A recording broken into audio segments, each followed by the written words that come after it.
I'd like to call to order the Select Board Special Meeting, January 5th at 6 PM. We need to call to order approval of agenda, forensic audit, public comment, executive session, personnel, adjourn.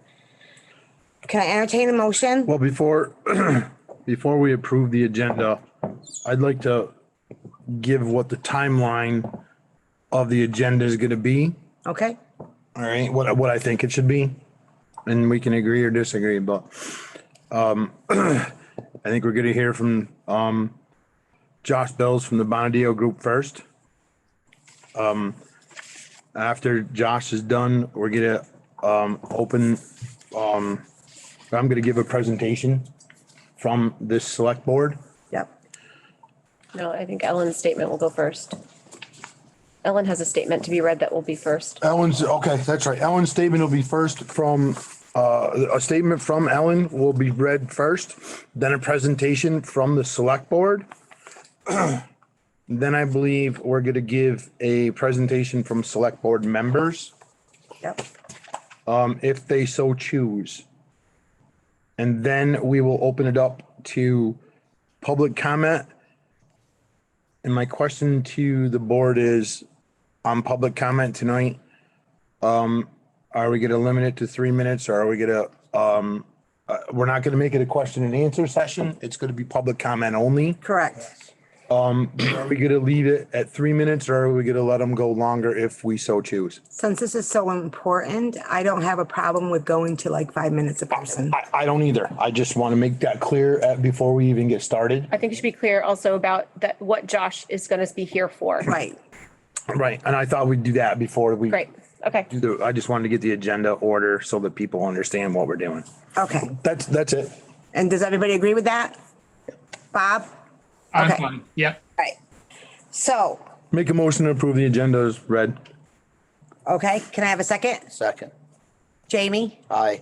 Bob? Aye. Mike? Aye. Angie, aye.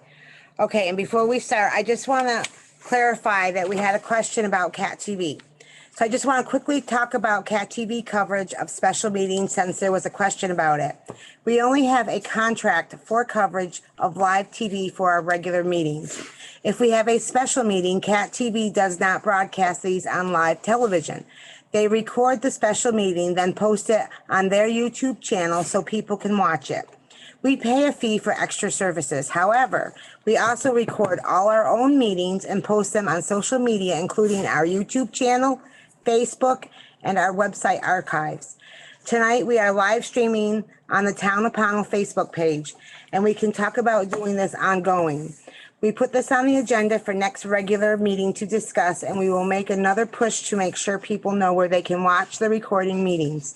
We will also send a copy of this recording to Cat TV. Okay? Thank you.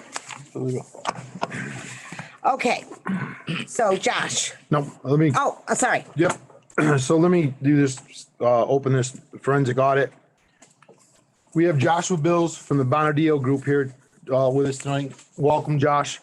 Thank you. It's good to be Our here. town council engaged his services to perform a supplemental forensic audit of just one issue. It is this issue that has caused the delay of the release of the forensic audit. He will present on the work they did and their findings. He is then willing to answer any questions from the select board before he leaves the meeting. At that point, Ellen has sent us a written statement that she would like read into the record. Then I have another statement to read on behalf of the select board. After that, we will take public comment. If anyone has a question that they want to ask Josh from Bonadeo and the select board cannot answer it, we will reach out directly to get to them to get an answer. After this meeting, all iterations of the forensic audit report from Graham and Graham and the supplemental forensic audit report from Bonadeo will be made public on the website. Take it away, Josh. Okay. So again, my name is Josh Bills. I'm a manager and a certified fraud examiner with the Bonadeo Group. And we were retained by the town attorney to review the reasonableness of VEMR's contributions made for the town treasurer position during the period of 2017 through 2020.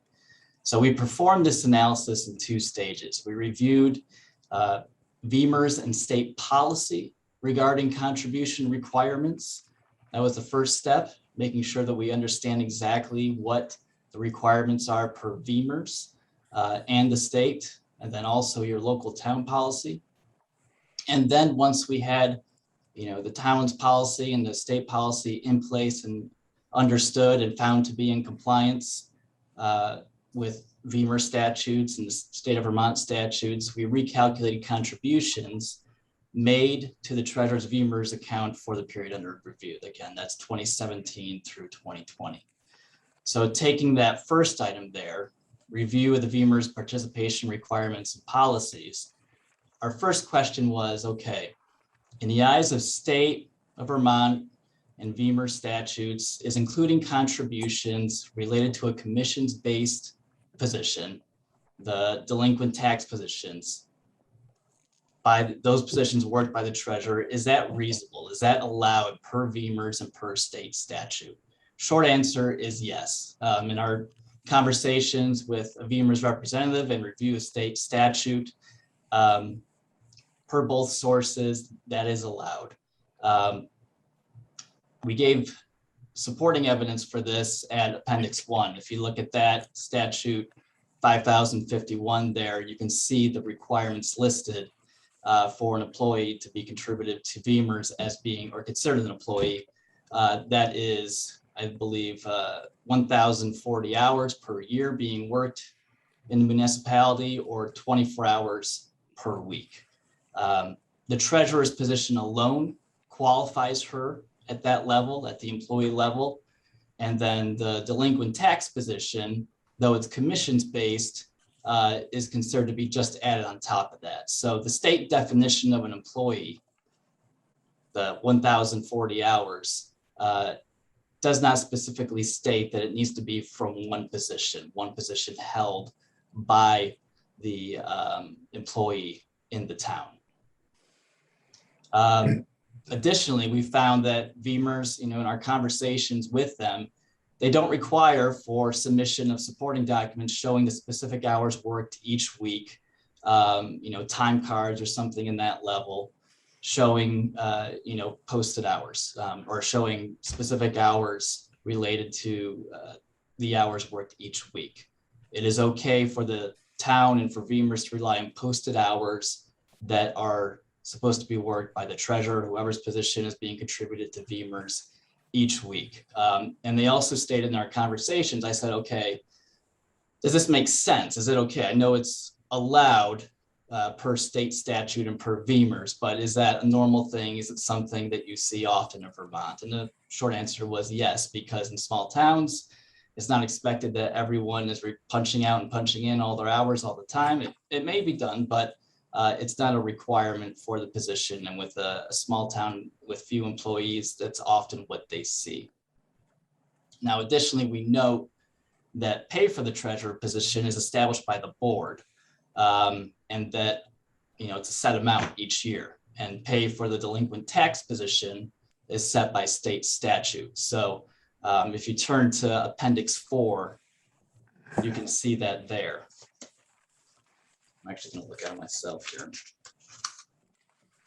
So that's the title Delinquent Tax Commission and Collection Costs. If you look at Section 3 there, it's highlighted 3A, the percent of the amount of the tax collected that shall be charged as a commission, provided that the adopted percent does not exceed 8%. So it's basically saying in that whole section there, okay, 8% of your delinquent tax position, that is considered a commission for that person performing duty as a delinquent tax collector. So that is also set. It's a policy. It's set by state statute. It's not based. The pay is not based on hours worked. So with that established, we considered through our conversation with VEMR's and review of state statute, we considered that this is. Is that a question? No. No. Oh, okay. We considered that per state and VEMR's regulations, the position of the town was acceptable. Okay, so now we said our second question in this area is, does town policy allow for contribution of wages from positions that do not in themselves amount to 1,040 hours each year? Short answer is yes. The town's policy has allowed for the entirety of the employees' wages to be part of participation in VEMRs since the town first started participation in VEMRs in 1975. The one exception to that was a 3-month-long period from November 2019 to about January 2020. So in that time frame, the town policy, the personnel policy specifically, was modified to state that only positions that meet the 1,040 hour requirement in themselves, not added on with other areas of work within the town, in themselves would be allowed for VEMR's contribution. So that would take the delinquent tax position out of play. This change was revisited in February 2020. The change that was made in the fall was considered appropriate and reverted to the town historical policy of allowing VEMR's contributions for all positions. And this is shown in Appendix 2. Now, this was further reinforced on 3/25/21 by the town board with an addendum to the personnel policy that specifically notes combining of positions, combining of the treasurer position pay with the tax delinquent position or any other position that a town employee might have is allowed. It specifically spells it out, so there's no type of legal issue there going forward, and that is shown in Appendix 3. And this was recommended by the VEMR's representative just because of the issues that were occurring here, the misunderstanding of what the town policy was. So it was recommended that it be specifically spelled out in the town personnel policy. So considering those two areas, our conversations with the state and then also review of state statutes and review of the town policy itself during the period under review, we found that the treasurer, what the contributions made on behalf of the treasurer to VEMRs over this period was reasonable and within the policy of the state and VEMRs itself. Our second part of this was to then recalculate the amounts of the treasurer's contribution to VEMRs during this period. So we initially said, okay, they're within the policies that are allowed by the state and by the town, but were the contributions made correct? Was it accurately done? And we took 4 steps to consider that. We compared the NIMRIC weekly wage reports for years 2017 through 2020.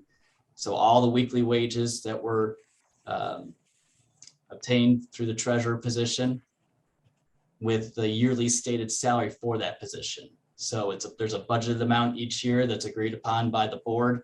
And we compared that to the wages per NIMRIC. And we found no exceptions with that testing. Secondly, what we did, we recalculated quarterly contributions to the VEMR's account using NIMRIC salary reports for the years 2017 through 2020. These contributions are made at a rate of 2.5% of gross pay at the employee level, and then a 4% pay at the town level. And that is shown, support for that is shown at Appendix 5. And that is basically part of the VEMR's retirement plan statement saying that, okay, yes, this is done against gross pay. This 2.5% rate is on gross pay that the employee makes, and the town contributes 4%. And we found that to have no exceptions, that recalculation. Our third step was comparing the NIMRIC reported salary to what's shown on the treasurer's W-2, and we found no exceptions with that testing. So lastly, I already mentioned this basically, we noted that the VEMR's contributions were correctly made on gross pay. Okay, so the gross pay amount that the treasurer receives each year is used for the calculation of the 2.5% and the 4% calculation of contributions to VEMRs. And that was done correctly without exception. So in conclusion, These tests gave us comfort that the VEMR's contributions were made accurately during the period of our review, 2017 through 2020. And that in combination with what is shown in state statute and also through our review of VEMR's policy with VEMR's representatives themselves, we concluded that it was done correctly. The contributions were made correctly for the treasurer during this period. And I'll state that in conclusion, town and VEMR's personnel were very cooperative during this engagement. I also included Appendix 6 here to show that the town had already performed a recalculation themselves. And we found that very reasonable. The recalculation that was performed by the town used similar steps that we would use in our audit engagement practices, okay? And similar to what we did for the recalculation levels here. So I just thought they did a really good job with that. And now, if you have any questions, I'll open it up for that. I just have a couple questions. Now, I just want to make sure that I understood you correctly. You said that the treasurer meets the 1,040 hours a year plus the 24 hours a week. Even when they changed the policy for that 3 months, she was in compliance, correct? So she was in compliance for her treasurer position during that 3-month period. Yes. For the tax delinquent position, technically, per that policy that was in place for that 3-month period, it would not be, but it's really up to the town how they want to take that period, because I don't believe that the treasurer's tax delinquent amounts contributed to VEMR's during that period were then clawed back in any way. I think it was basically decided, my understanding, which is limited in terms of what happened during this period, was that they accepted that both the treasurer and the tax delinquent contribution amounts would remain intact during that 3-month period. The old policy was reverted to again and clarified further. And basically that it was accepted. I just wanted to clarify that she was definitely in compliance, even with the change for that.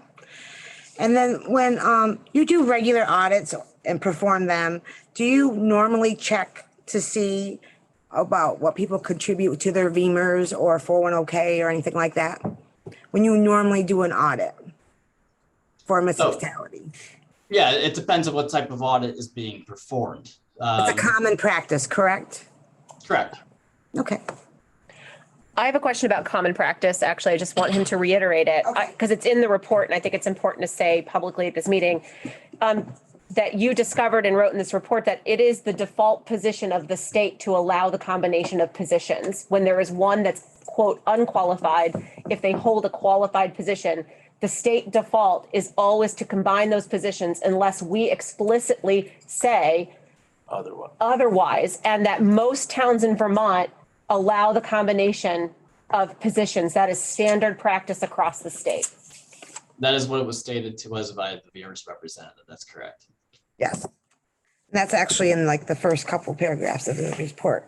And then my last question is, did you observe any other areas of concerns from the town's control of the environment that we control? No, I don't. But then, I mean, also my procedures were very limited to what you see here. So it was limited scope. It was a review of these specific hours and contributions made. So, a further analysis, Right. can't comment on that, but. All right, thank you. Does But again, anybody part of else? the reason of me including Appendix 6 and the work that was done by the town there was to show that the review that was performed by the town to ensure that the contributions were correct followed very similar to audit guidelines that we would use at our firm. So I wanted to include that to show that I think you guys did a good job with it.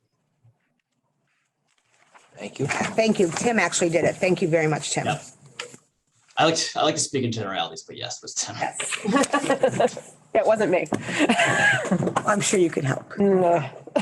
All right, so does anybody else have any questions? Bob? Get on mute. Got on mute, Bob. Sorry about that. I was There trying you to cut go. down on my background noise.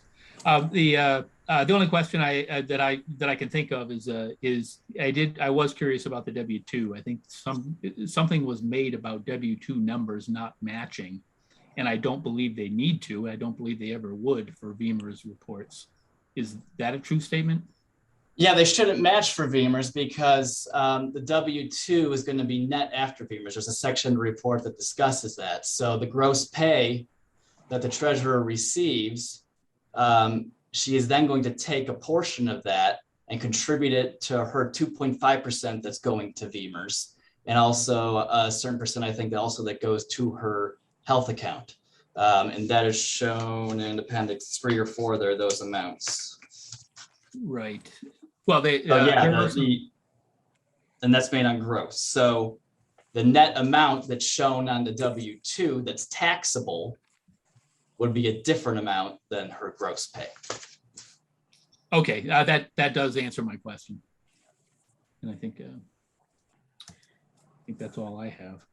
Okay, thanks, Bob. Jamie, do you have any question? Well, it's pretty self-explanatory, so. Mike? No, the only two questions I had were, where I wanted to clarify, that during that time period from 27 to, the 3-month time frame, Ellen, From November she 2019. qualified, January that's right, 20th. she did qualify under the treasurer's Yes. position and the W-2 that Bob touched on. So those are the only two sticking points that I had questions on. So no, I think everything else in there is pretty self-explanatory and solidifies everything that we've said all along. Glad to hear it.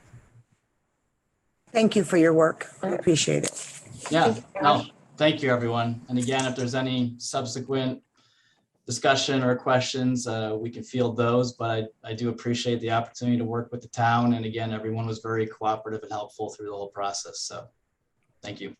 Thank you. Thank you. Thank you. Thank you. Have a good night. Bye. Have a good night.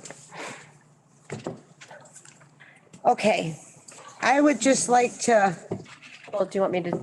oh, yes, go ahead, Okay. Ellen. So I was asked to read a statement from Ellen. She's unable to be here tonight.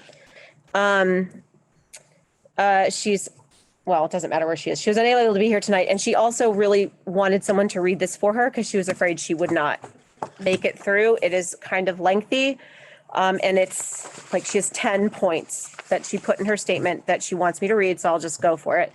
So even though I am relieved to finally have some closure to this matter regarding my participation in VEMR's, it has now been over 2 years of anxiety and stress for me. You can't know what it is like to be under the shadow of false accusations for so long until it has happened to you. I thank you for the opportunity to make a statement about what this experience has been like and how it has affected me. I also want to offer to the public my side of things, as I've had to remain silent while this was being investigated. I am disappointed in the select board of that time for not asking more questions of the persons making accusations against me. The words of new internal auditors were taken without even asking me any questions or asking for explanations. They had been asking me to train them, and I had to say no, because you cannot train someone who will then audit your work. I believe my refusal to teach them how to read the reports and how to navigate our accounting system put us off on a bad footing, and they saw it as a refusal to work with them. I was always willing to answer a question regarding a specific item they were questioning and did so when approached, but it is a conflict of interest to explain anything else to people who will then be auditing your work. 2, even Mr. Graham stated that when he came to speak to the board that town and municipal auditing and accounting is very different from being a CPA, bookkeeper, or auditor for a private business. And yet the word of people who had no municipal accounting experience was taken without even a conversation with me to help resolve and correct their misunderstandings and incorrect findings. This put us into an incredibly expensive forensic audit, spending tens of thousands of dollars unnecessarily and without even an accurate outcome after spending all that money. 3, word in Pownal travels fast, and these accusations of me have spread like wildfire. In particular, one former official, a former select board member, has broadcasted these allegations on public social media platforms using the words misappropriation of funds. Other former officials spread these false allegations by word of mouth, speaking about me to anyone who would listen. If my other present employers had believed these allegations, the repercussions for me could have been even worse. 4, the embarrassment and humiliation this has brought to me is irrevocable. There are likely still people who believe I have misappropriated funds when nothing could be further from the truth. This has affected my personal life, my work life, social life, and my health. The stress of knowing you have not done anything wrong while being accused falsely and the turmoil of deciding when and how to stand up for yourself is something I hope all involved will never have to deal with themselves. 5, if the persons involved in the original accusations against me had known where to look and how to calculate the 941s and the VEMR's reporting system, they would have seen there wasn't an issue. The forensic auditor never reviewed any of this information, never asked me any questions, never asked me for any of my calculations and info to be given to him. He also seemed to just take the word of the internal auditors and one select board member. So my question is, how is he able to give a report about my participation in VEMR's without actually researching this information? Yes, it was said in part of the report that there was, quote, no fraud, but then the forensic auditor went on to give findings that speak of potentially illegal actions. He gave findings on things he never spoke to me about, never asked for documentation on, and the findings were wrong. He offered no evidence of these findings, nothing from our books, nothing from our accounting, nothing from VEMR's. 6, our computer activity in the NEMRIC financial programs is recorded in the system and backed up daily. If there was ever inappropriate or illegal activity, it would have been seen in NEMRIC reports. Everything is calculated by NEMRIC regarding pay. There is no opportunity to forge anything or to misappropriate funds. 7, the first forensic audit had a finding that I participated in VEMR's inappropriately, claiming numerous things and backed up with emails from former town officials. There was no evidence from our actual accounting to back this up. The first claim was that elected officials don't qualify for VEMR's. This was easily disproven with a conversation with VEMR's. Most towns allow for elected officials to participate in VEMR's, and it is allowed by statute and is the default practice unless a town's personnel policy expressly forbids elected officials to participate. Then it was claimed that my W-2s didn't match the NEMRIC calculations for VEMR's. When the correct calculations are done to check accuracy, you can clearly see that my contributions have been accurate and correct. I am glad that this was proven and shown today by people who understand how to audit these numbers. However, I go back to the fact that the town paid tens of thousands of dollars for a forensic audit that produced this inaccurate and false finding, a false finding that could do permanent damage to my reputation and ability to find other work if I were to seek it. 8, I am angry beyond words for what has happened. I feel this was a personal attack on me. Regarding the people who started all of this, I don't know their reasoning for targeting me, but they did. It was cruel, unfair, and fueled by ignorance over how our municipal accounting works. I have since learned that before this was brought to the board and then to a forensic auditor, that these accusations were brought to the Vermont State Police by a select board member and an internal auditor, without even talking to me or asking for clarification. It is shameful that people used their town positions for reckless, hateful, and humiliating actions against me and others. I have served the town of Pownal for 32 years in a variety of positions. I have never claimed to be perfect, and I have never said I didn't make errors sometimes. I am human. When I make an error, I correct it, document it, and make it right. This has caused me to constantly second guess myself, and I am always on edge, afraid of more false allegations coming my direction. 9, I don't know what the remedy is for this at this point. The money is already spent, and the false allegations against me are not only out there in the public, but they were erroneously confirmed by someone who was hired to audit and find the truth. That caused the town to have to spend even more money to get answers and to finalize the situation. I hate that the taxpayers' money had to be spent this way. Many times I came to the board and those working on this matter and expressed that I didn't want this money spent on my account, but it was the right thing to do in the end, as what I have claimed all along was confirmed by a second in-depth audit of just this allegation.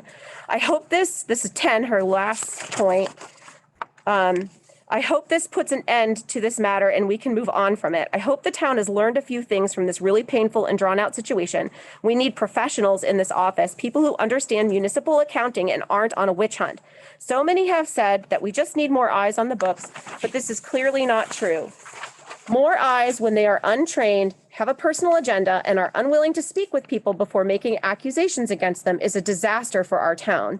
What we need is more of what we have created over the past year, better systems and professional support from neutral third parties who understand municipal accounting and have no personal agendas. I am asking this select board and all future select boards to refer to this situation as a hard lesson learned ongoing, so we won't have a repeat of an expensive and dangerous situation like this. And that is from Ellen, our treasurer. That is her statement.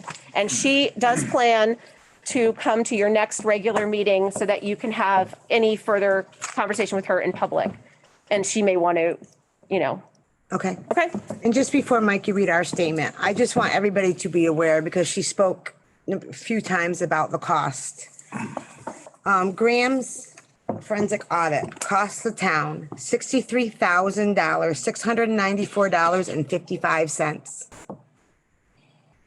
And we asked Mr. Fisher to go to Bondio and we agreed to pay up to $10,000. So far, we've only paid them $3,962.50. I think the previous board could have done such a thing as easy as talking to Ellen and as having the Beamers just audited. So between your time, Mr. Fisher's fees, I think that we've probably spent over $100,000 in 2 years on something that shouldn't have happened, and that it cost the town over $100,000. And that money could have gone towards the new town hall office or towards the taxpayers. I want everybody to know how much this costs the town. It's very, very upsetting. On that note, Mike, would you please move forward with our statement? This is a statement from the current select board. And then I'm gonna ad lib personally at the end. I got some stuff I want to say. Although we have spoken about the delay of the forensic audit numerous times, we want to make those reasons clear tonight. Now that we have a supplemental report that contains quantifiable evidence for its findings. Originally, starting almost 2 years ago, there were numerous delays in receiving a final report through no fault of the town. Deadlines for returning this report were continuously missed by the auditing firm. When we reached out to check on the delivery of the report, we were charged more money for the time to respond to our inquiries. The first report was delivered to us, and this board and legal counsel felt it lacked detail and no supporting evidence for findings except copies of emails between the forensic auditing firm and former officials containing allegations, but no proof of auditing or investigation. When we asked for clarification on the report and documentation to support the findings, we were again charged more money for these clarifications and communications. The auditing firm responded to our questions and then told the town to just consider these answers, quote, to just consider these answers to your questions as the final report, unquote. However, that document also contained what we strongly believed to be a false finding regarding our treasurer's participation in Beamers, which is our retirement benefits program. Not only did this document call into question the calculation of and appropriateness of our treasurer's participation in the state retirement program, it also questioned her motivation for allowing other officials to participate. The subjective statement was, quote, she allowed others to collect, in our opinion, inappropriately to reduce the likelihood of objections, unquote. Even though the report stated clearly, quote, no fraud, unquote, this kind of subjective language regarding intent, especially if wrong, could do irreparable and permanent damage to not only our treasurer, but also other officials participating in the Beamers retirement program. We felt positive that the finding regarding our treasurer's participation in Beamers was inaccurate based on conversations with Beamers and our legal counsel. Beamers has stated to us time and again that as far as they are concerned, there is absolutely no issue with our treasurers or any Pownal employee or official's participation in and calculation of retirement benefits. The incorrect statements and subjective language present in the report regarding our treasurer needed to be addressed and looked at by a third party. Otherwise, release of these allegations would place the town in huge liability for publishing false and damaging allegations against a person innocent of these allegations. We could get no clear support or evidence for these alleged findings from the forensic auditing firm, so we turned to a neutral third party to perform a limited investigation of just this one issue. Before we address Ellen directly, we want to let the public know that the board found no objection to any of the other findings in the original forensic audit. These findings all related to lacks of capacity, system weaknesses common to small Vermont towns. We provided those findings to Cynthia of Nemrick when we first engaged her, and we have addressed and remedied every single one of them in our work with her. As you can see from this detailed supplemental report, our belief about the inaccuracy of this finding and subjective language about Ellen's intent was true. This select board, even though some of its members were not present for the time of the forensic audit, would like to issue an apology to Ellen. It is our belief that this situation was handled poorly from the very beginning. Throughout this long process of trying to finalize this matter, we learned many things previously unknown, such as the state police being contacted before these questions were even brought to Ellen personally or the board. And also the changes to a personnel policy with the apparent intent to place Ellen out of compliance with VEMR's and not only deprive her of benefits, but to falsely accuse her of, quote, misappropriation of funds, unquote. We presented on that issue with the policy last year. No one deserves to be treated with this much disrespect and unfairness, and we want to be sure that we are clear here.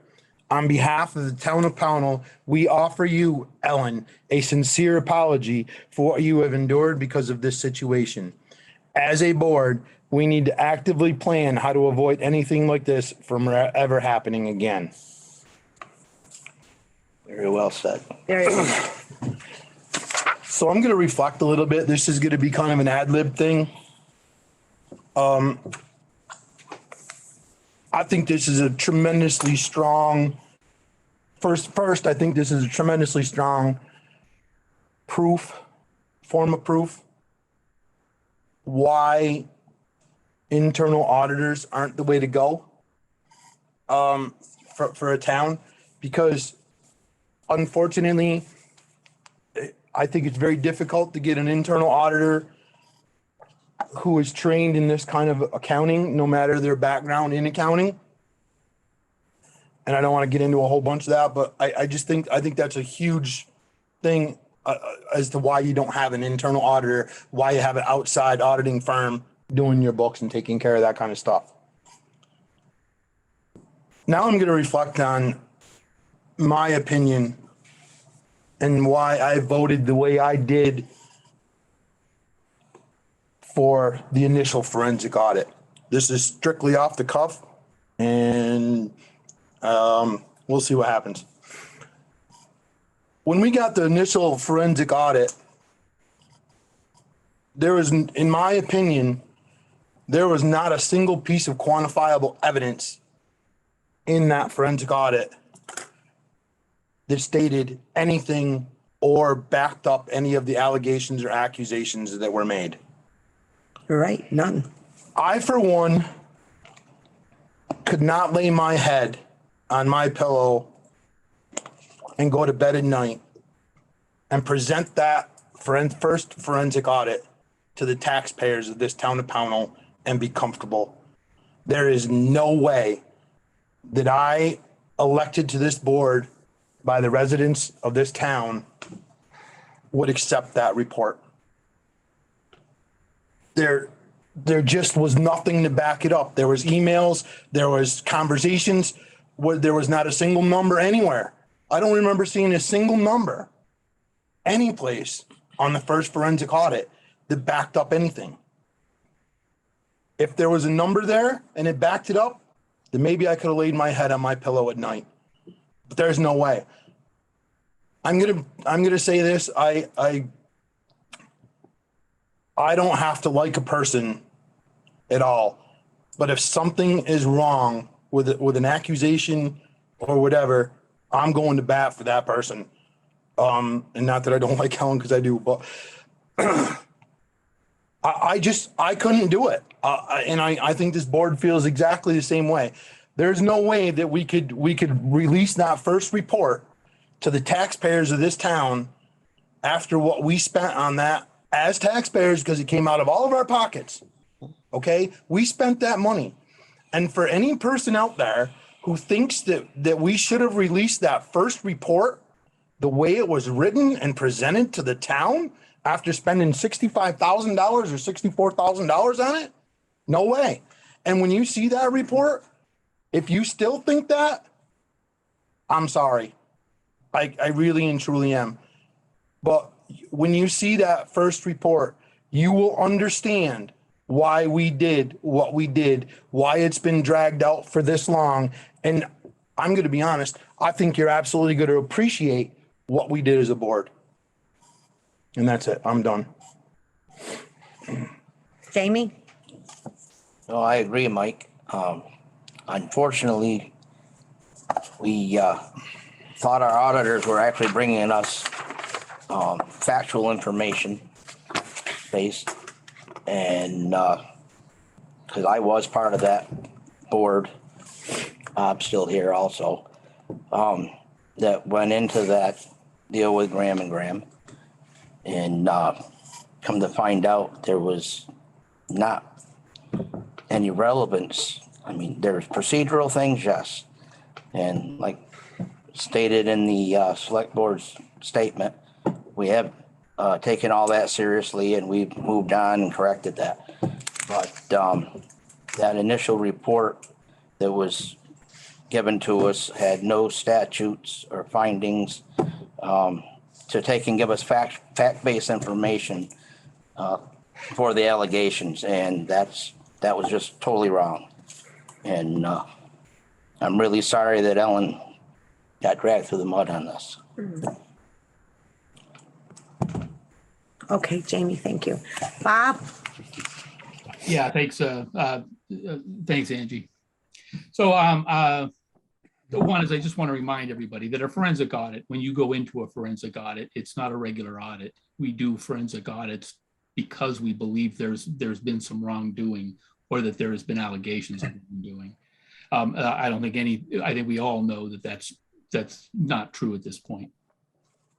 I was present for the initiation of the forensic audit, and hence I think it's important that I speak about it. And I think we all agree that we can't accuse people of things without proof, and that is unfortunately what has happened here.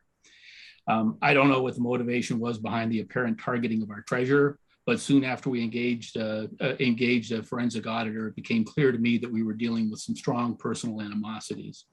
I am pleased that now we have a conclusion to this matter, and we can show without a doubt that the allegations made against our treasurer are false. I personally want to apologize to Ellen for my participation in this. I regret my vote to proceed with a forensic audit, and I hate that I had any part in something that ended up costing our taxpayers. And I deeply regret that you, Ellen, had to bear the brunt of these false accusations. Ellen, you have my sincerest apologies. Thank you, Bob. I just want to say that I agree with everybody here. By working out with the public and in retail, there's nothing worse than being accused of something when you know in your heart that you have not done it. And that is why you always have to have proof. You cannot have hearsay. This could have cost the town so much more money. If Ellen wanted to, she could sue the town for defamation of character. I am so sorry, Ellen, and I hope we can all move forward in a positive way. Thank you. Okay. With that, is anything else need to be said from the board before we open up to public comment? Since Mike brought up the auditing, I think we should take and put that back out for town vote. far as, Yeah, can't do that. We can't do that tonight though, but we have to wait. This is a special meeting. This is a special meeting, so we can do it at our next board meeting, which is the 13th, correct? Yep. Okay. And just so everyone knows that all of these reports, the initial report from Graham, the answers to our questions that became the final report from Graham, and the supplemental forensic report will all be posted on the website tonight after this meeting. And that Ellen will be at the next regular board meeting to be able to speak further with you about it. So she has that opportunity to be here at a meeting. I think tonight it was just too much. Right. For her. Okay. And I think if residents out there have questions, I think they should submit them. Send them in. Send We them said that. in. Just I want to reiterate that. Yep. Just send them in and not to bombard Ellen next week. Okay. Yes. send them to the select board. Yes, Yeah. correct. Or to me, and I Or can to facilitate Rebecca. that, yes. All right. Anything else? Okay, let's open up to public comment. Megan, please open up to public comment. Please remember to raise your hand, state your full name, and it's a comment, public comment, and we're going to give you 5 minutes. Thank you. Jim? Jim?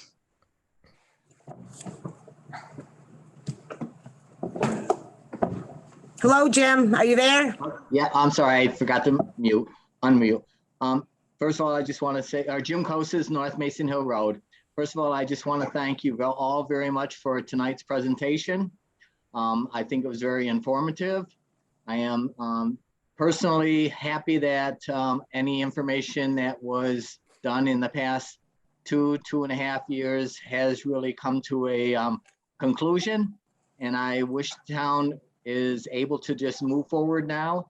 And I'm sure we unfortunately are going to lose Tim here, but I know personally from what I've seen, I think a lot of changes have been made in the past year that Tim has been there. And I just wish the town great in all of our financial aspirations going forward. Thank you very much and have a good night. Thank you. Anybody else, please raise your hand.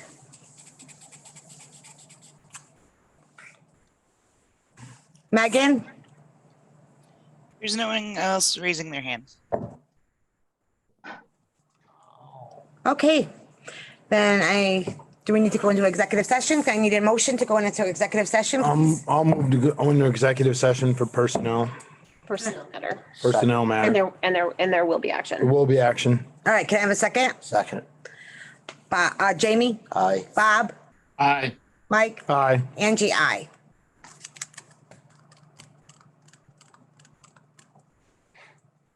She lets us know. Yep. Yeah. Okay. Megan? I gotta go to the ladies' One room. more second.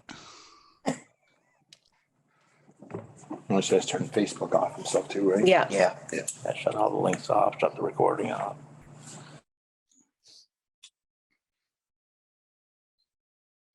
I think we, I think we lost the select board.